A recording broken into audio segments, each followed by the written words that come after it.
Assalamu alaikum wa rahmatullahi wa barakatuhu.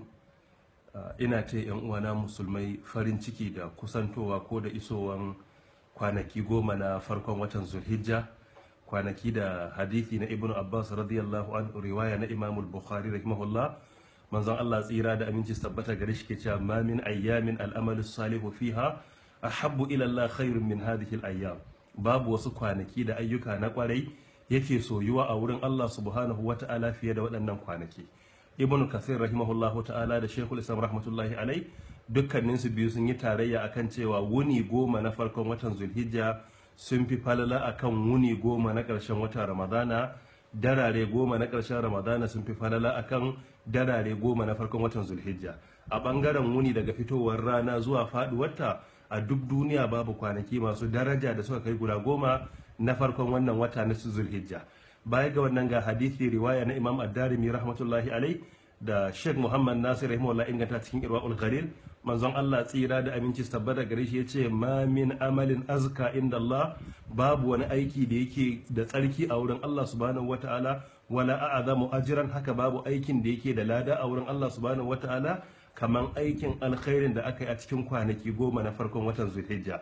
Waɗannan su ne kwanaki da ake kira ayyamun ma'alumat cikin suratul hajj aya ta 28 da Allah yake cewa wa yadhkuru smallahi fi ayyamin ma'alumat.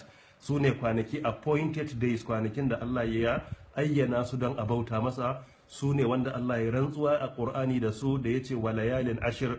Waɗannan su ne kwanaki masu albarka. Waɗannan su ne kwanaki da idan suka zo a ƙa'ida ta musulunci an karantar da mu yi ƙoƙari ya zama duk wanda zai yi layya, hadithin muslim ya ce kada ya cire gashin kansa, kada ya yanke farce idan 1 ga Zulhijja ta fara.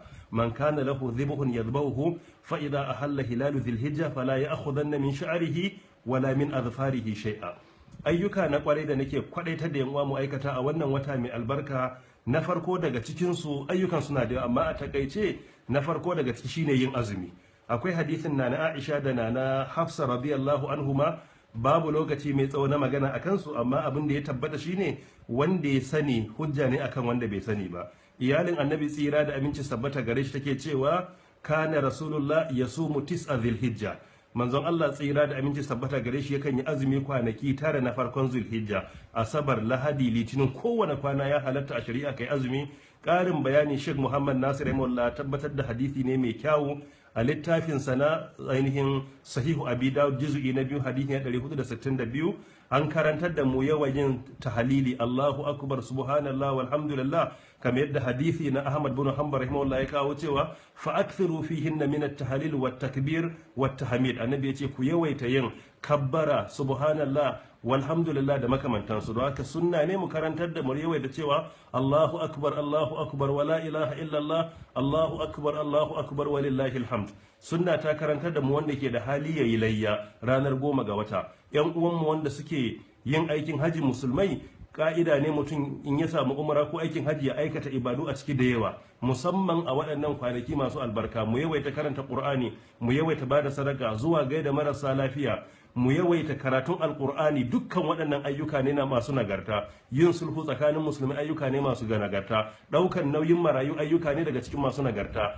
Ni da sauran yan uwa Allah ya ba mu ikon dacewa da waɗannan kwanaki masu albarka. Allah subhanahu wa ta'ala ya karbi ayyukanmu na kwarai, ya ba mu ikhlasi da dacewa da sunna. Wassalamu alaikum wa rahmatullahi wa barakatuhu, wallahu ta'ala a'lam.